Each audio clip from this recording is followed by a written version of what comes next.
tuned in to the Community Cats podcast. Ready? Let's go.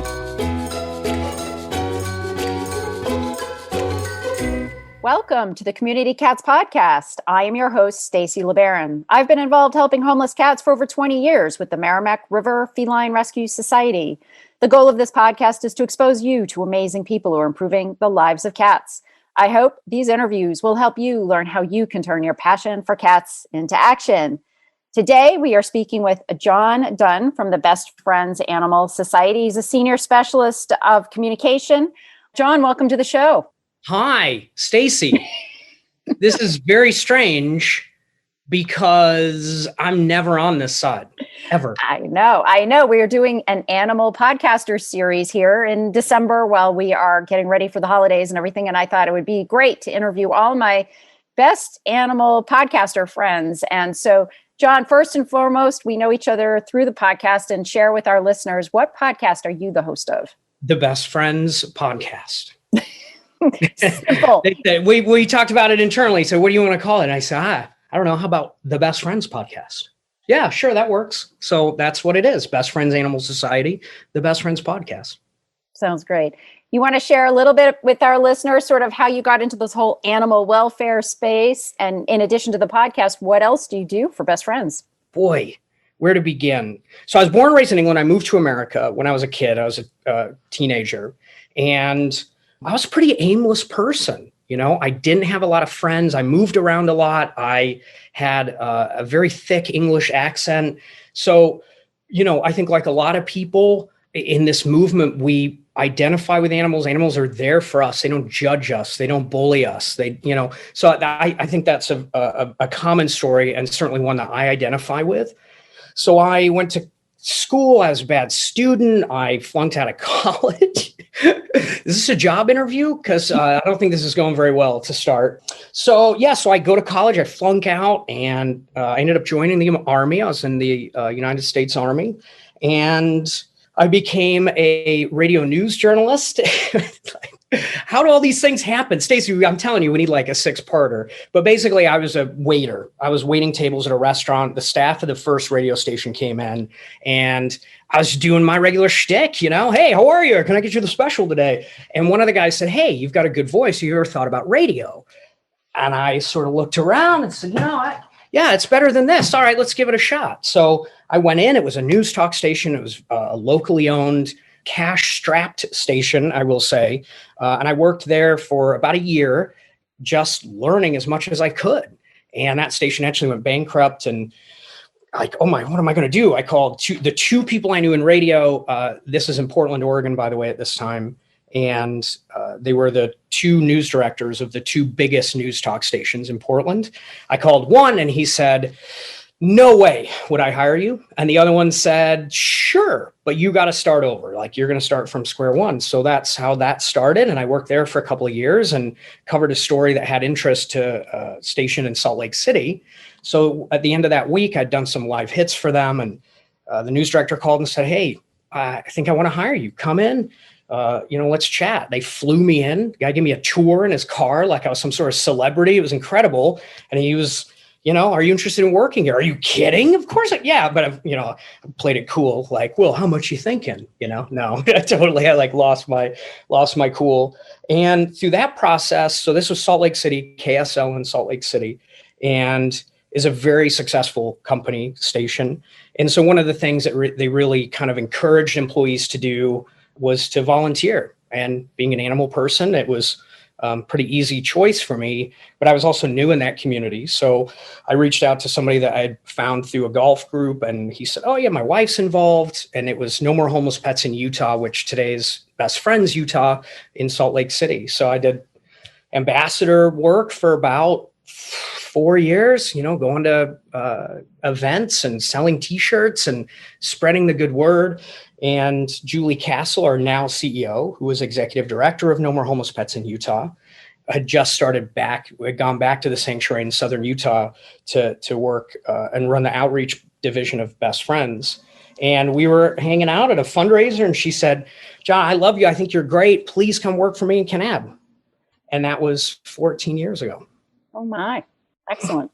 So you did a whole range of other stuff for Best Friends before getting into this podcasting stuff. You were doing other things. What other roles have you played? Yeah, it's an interesting time. I just hit my 14-year anniversary. And every time I hit that anniversary, I start to think about the time that I've had at Best Friends. And it almost feels like different lives. Back when I started, the organization was very different than it was today.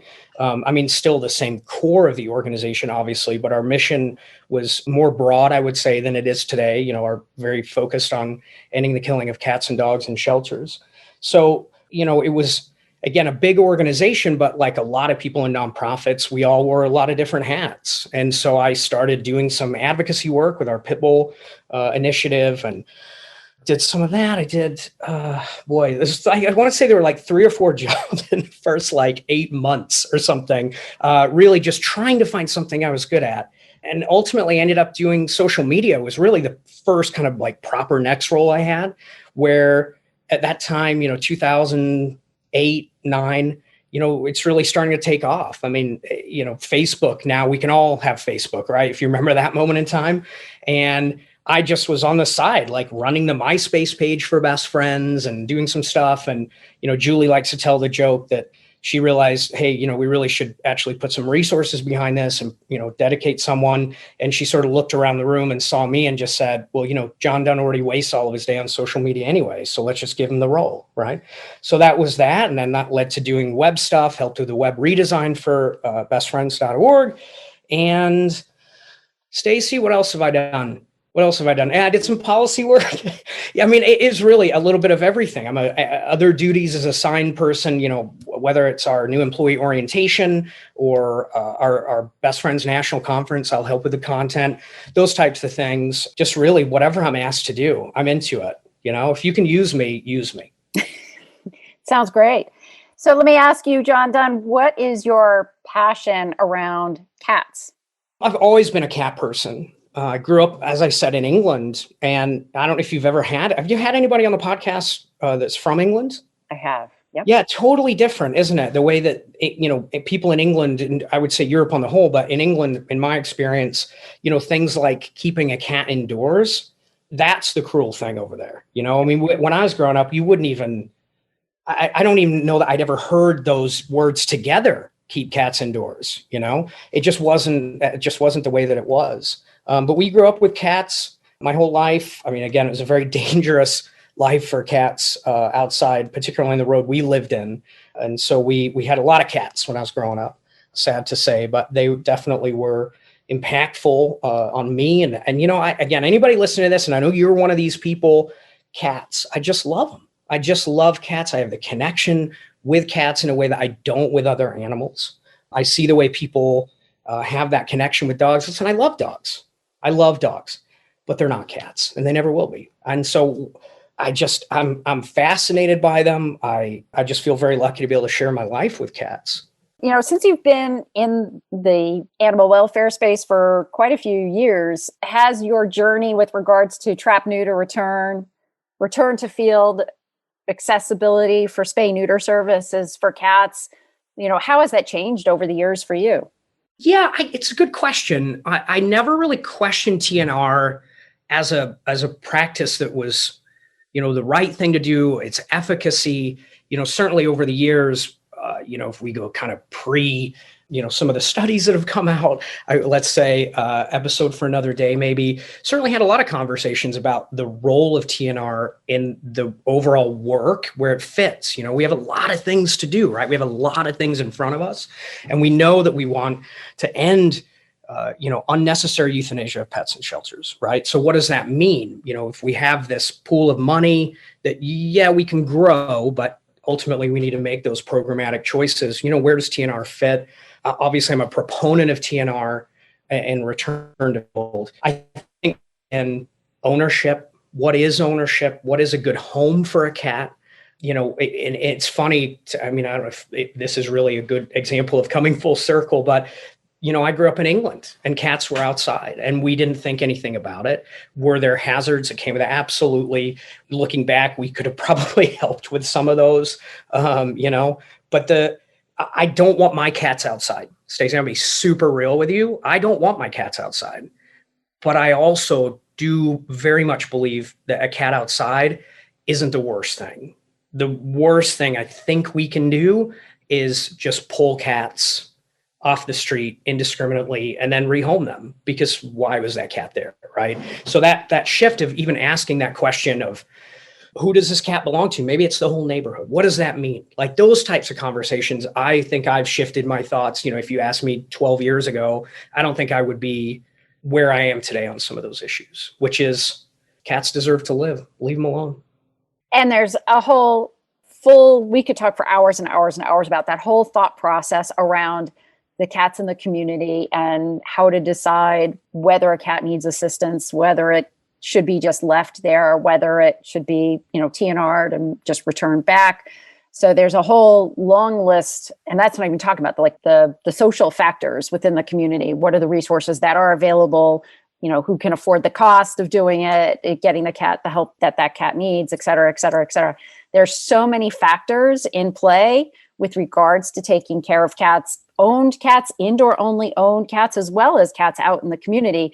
There's economic factors, there's locational factors. It's mind blowing, but yet it's comforting, because in my mind, at least, to know that we should look at all these factors to understand and to be able to serve cats, community, families better through an awareness and understanding of what those different factors are. So 100%. That culture, Stacey, we're talking about DE&I today in a very big way in this movement, right? Finally, right? We're trying to wrap our arms around this crazy big subject and what it means and the people that are involved and are impacted by all of these things. Again, you asked me 12 years ago, gosh, I'd like to say that I wasn't the kind of person to judge. I would like to say that 12 years ago, I never said, poor people shouldn't have pets. But I bet you 12 years ago, I might not have said that. But if you'd showed me some scenarios, I would probably think differently today. And, I think that just comes with time and understanding. And, I definitely have a long, long way to go. But I think if we can just always remember that a person and the pet is what matters, that's what matters, that person and that pet, and particularly with cats. Again, I had a cat that lived outdoors. We had several cats in England that lived outdoors. They would disappear. Anybody that's had an outdoor cat knows that. And you generally, even by day 3, you kind of go, where is Lucky? At that point, as we know in America, if that cat's been taken to a shelter, your odds of being able to find your cat are so slim. So that alone should really try to help us understand that we've got to do these things differently. And killing cats at the levels that we have been and continued to is really, I think it's is it Jackson that says cats are treated like a second class animal? Sure, a lot of people say that. Yeah. Dr. Hurley, maybe Kate Hurley, who I know you've had on the podcast before, is we just have somehow tried to think that they're the same as dogs, and they're not. Could your animal welfare organization use a tune-up? Humane Network can help. You can get a free 30-minute consultation to talk through your challenges and get ideas on how your organization can be more successful with less stress. From board development and fundraising to strategic planning and operations, Humane Network has got you covered. Whether you're a large or small, nonprofit or government, it's a live and thriving program led by a certified animal behavior consultant, features specially designed training for shelter and clinic staff on enrichment, stress reduction, safe animal handling, and behavior modification. With Humane Network, you receive individualized advice and support customized to meet your organization's unique needs. And Humane Network can lighten your load by taking on fundraising, communications, and other tasks you struggle with. Contact Humane Network today for a free 30-minute consultation. Visit humanenetwork.org. That's humanenetwork.org. Of course, you know that Dubert is the only software that helps you do transport, foster management, and fundraising all in one place. But did you know that Dubert has powerful e-commerce capabilities to let you sell your organization's products? Forget paying for Shopify or trying to list your items on Facebook. With your Dubert account, you can list your organization's products and even do auctions right from their Rescue Store module. Dubert manages your orders, and all of the money goes directly into your PayPal, making it super easy to manage. Check out the Dubert Rescue Store functionality today at www.dubert.com, where they make animal rescue simple. Well, and you touch upon an interesting point there, which is something I'll get on my soapbox for a minute here, which is, I really think that we in society have looked at our solutions that we've applied for dogs as being the same solutions for cats. And therefore, we either treat cats like they're little dogs and we apply whatever that solution is, or else we think like a dog when we're looking at our cat programs, and we need to think like a cat when we're looking at our cat programs, and take that whole dog. And there are dog issues out there. There's behavior issues. There's breed issues. There's a whole range of those things. Those are dog things. Let's start from scratch, looking at the cats, and see how can we build our programs and our resources and apply our resources in a way that's maybe totally different from our dog solutions. And I still think we have a hard time with that. I think we have a hard time a lot. And I think there's a human element to it, right? Boy, we're going to tangent here. Stay with us, because I think I have a good point. I'm a vegan, and this is not about advocacy. I'm not trying to tell you should be vegan, but I became vegan largely because of animal stuff, right? A little bit because of health. And I do care about the environment. But as my veganism grew, my advocacy grew, my wife and I started a business, an organization, a local restaurant guide here in Grand Rapids, Michigan. It's called Vegan Grand Rapids, vegangr.com. Please feel free to go. Sorry, Stacy. So we started Vegan GR. And, I think there's a kind of an interesting way that a lot of activism is done. Whatever enlightened me, that's what I think everybody should get. Does that make sense? So if I saw a picture of a factory farm or a video, and that was the thing that turned that light bulb on for me, then if only everybody could see that same thing. Well, I reacted that way. But Stacy, if I showed you that photo, you may not react that way, right? You may turn away. And in fact, what I'm trying to do is help you to understand why this is a bad thing and why you should be doing this thing. But I've already lost you. And then I get frustrated because I say, how come she didn't get it? And so I just think we've got a lot to understand that there are individual animals, individual cases, individual owners, individual everything. And we're just trying to blanket say all cats are X, or, all poor people are Y. I mean, it's just to see us get to a point where I feel like we're getting to a majority of people saying, yeah, what we were doing was not good and we need to change it. So yeah, I think we're getting there. We're getting there. I mean, cats as an example, acquisition. I mean, how I or you might find a new cat for your family, for our families, is probably very different than others. And the others being where, who, age, culture, background, language, all of these things. We did an episode on the podcast for an organization in Oklahoma, beautiful facility they built. I mean, an absolutely amazing adoption center. And then they realized, this area doesn't really need a lot of adoption, animals for adoption. That's not a thing they do here. That's not how they acquire pets. They don't go to a facility. It's like they know who's just had puppies and so like that, really understanding that different areas and different people all have different motivations, and how can we meet that, whether that's to help them keep their pet, acquire a pet, or even return or rehome a pet, which hopefully we can all start to grasp that is also not a negative situation. So let's turn to the podcast. Why did you decide to become a podcaster? Or, did Best Friends just say, Jon, we need a podcast and we're nominating you? I'm sure it's a strategic decision of some kind. And I'd love to know, when you started the podcast to where you are now, X episodes later, if you could talk to your earlier Jon, what sort of advice would you have given earlier, like lessons learned? Because there's a lot of organizations out there that have started podcasts. I mean, as I said, I have a background in radio. So when I started with Best Friends, like I said, Julie had gone back to Kanab, started that new role. And some of the earliest conversations we had about what I could do for Best Friends were kind of media related.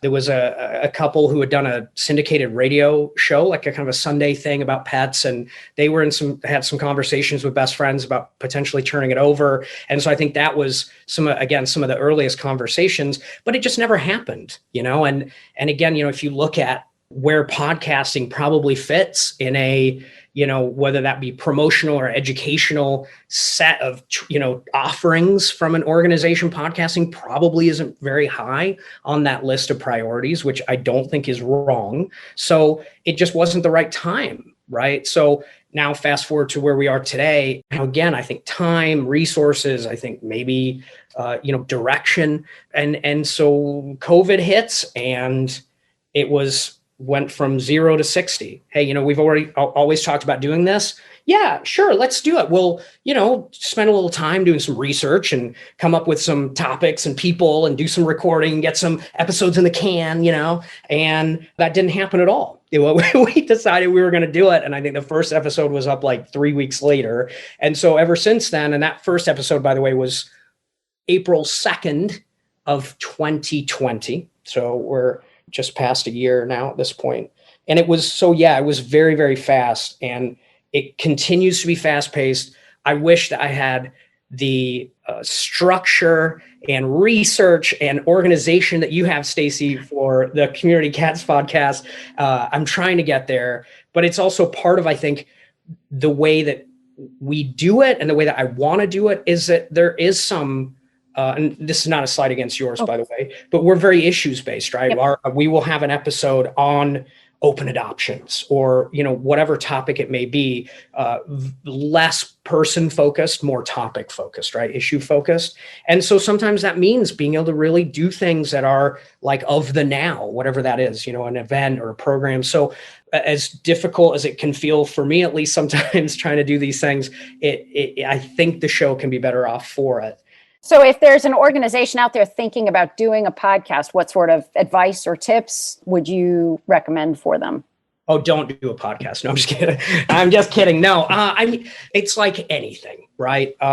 Determine what you're doing and why you want to do it. What is my goal with the podcast, right? For us, this is primarily a B2B podcast for us. My goal is to always have it where anybody could listen, whether you're a volunteer, even just a Best Friends member. Some of the more granular details about programs you might not find super interesting or relevant for you, but you might find it interesting. And at least as a Best Friends member, that's what Best Friends is doing with my money. Got it. So again, it is kind of a B2B podcast. So what does that mean for us in terms of goals and outcomes?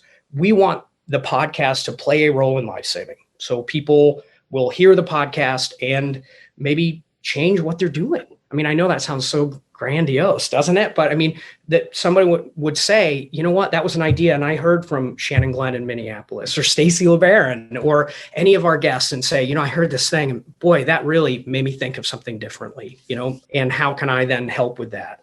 Even if it's just inspiring action, Stacy, I mean, getting people jazzed and connecting with others and, just whatever we can do. But then of course, how do we measure that, Stacy?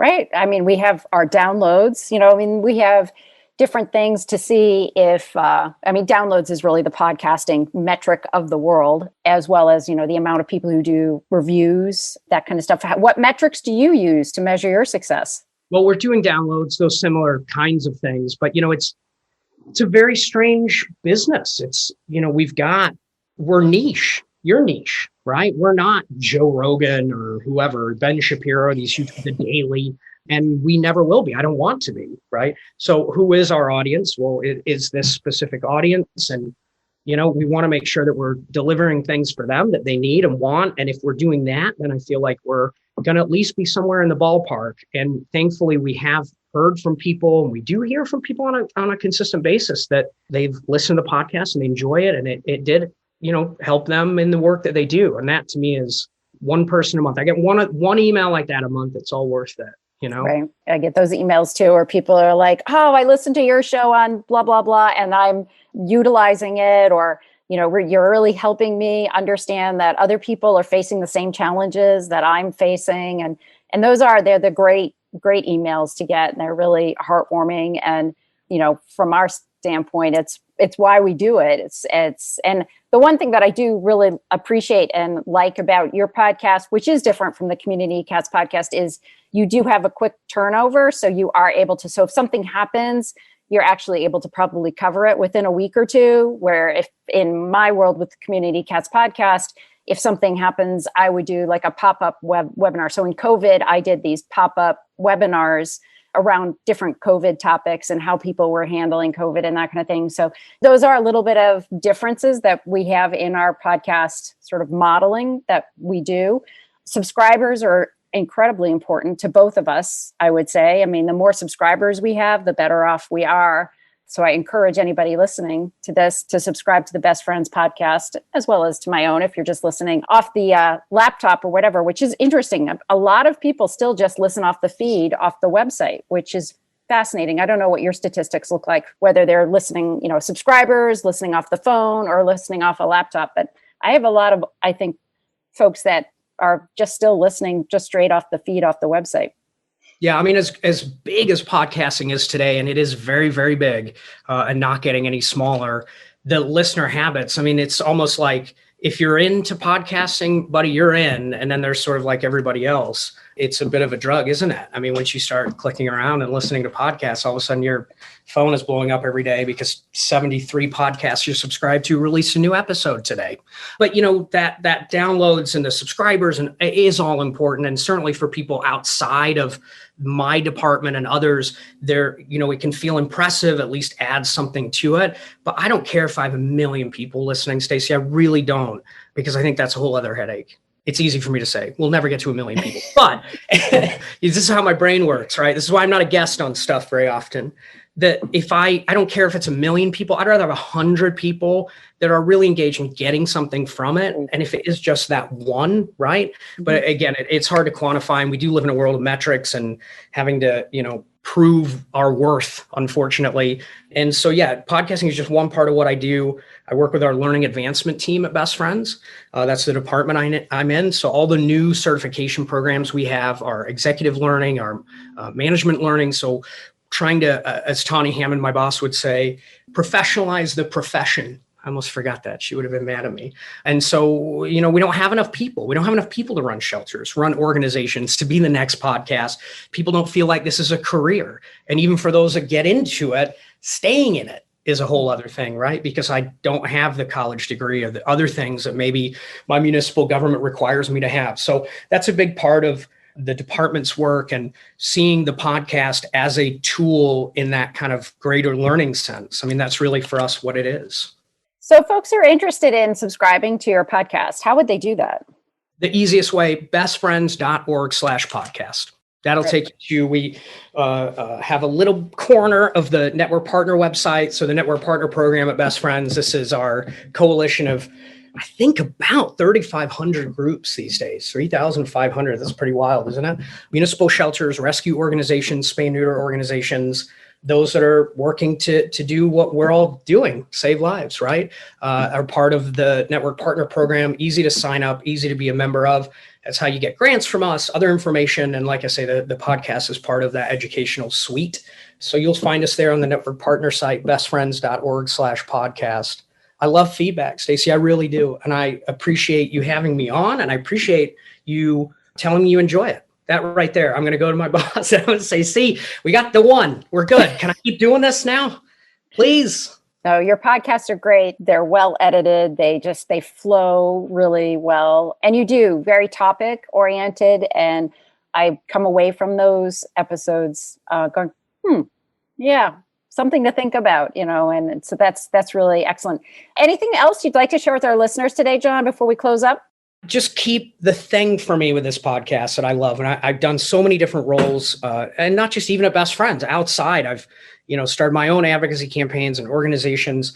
But the podcast I love particularly because it's allowing me to use, I think, what I'm good at, my communication skills, to share the work and knowledge of all of these incredible people in our field, right? I mean, the knowledge that exists today. And not even just that, Stacy, I would say, come on the podcast, not for fame and glory, but man, they came up with this great idea for a foster program. And we're going to do, it's called Unicorn Foster Squad. And we're going to do it. And it's amazing. And I hear about it and I email Gateway Pet Guardians in East St. Louis that did that program. And they're like, please, we want everybody to know about this, right? They don't even care about being on the podcast. They just want to share this great program. And the fact that I'm in a position to be able to help enable that sharing, it means the world to me to have a job that I can play a life-saving role, as ancillary as it may be to others. I'm just so thankful to still be doing this. I mean, what a hell of a way to make a living, Stacy, isn't it what we're doing? It's a lot of fun. We're discovering every day. I mean, there are people that are miserable right now. They're in a cube, miserable, and they've got their boss and a thing and the kids and the boss broke and whatever. I mean, look at us. We're living the dream, the dream. Yeah. Jon, I want to thank you so much for being a guest on the show, and I hope we'll have you on again in the future. God, I hope so, Stacy. I only said about 1% of the things that I wanted to say. I'm just kidding. It was probably more like 2.5. That's it for this week. Please head over to Apple Podcasts and leave a review. We love to hear what you think, and a 5-star review really helps others find the show. You can also join the conversation with listeners, cat caretakers, and me on Facebook and Instagram. And don't forget to hit follow or subscribe on Spotify, Apple Podcasts, Google Podcasts, YouTube, Stitcher, or wherever you listen to podcasts so you don't miss a single show. Thanks for listening, and thank you for everything that you do to help create a safe and healthy world for cats. Did you join us for Diversity Day or Fundraising Day? We'd like to take this opportunity to shout out some of our sponsors who made these online educational opportunities possible. Vets Pets. Find out how Vets Pets is keeping happiness in motion at vetspets.com. That's VETZPETZ.com. And Humane Network. Learn more about their consulting services and certificate programs at humanenetwork.org. If you or your organization is interested in sponsoring the podcast or an online event like the upcoming Online Cat Conference or Online Kitten Conference, email Stacy at communitycatspodcast.com for details.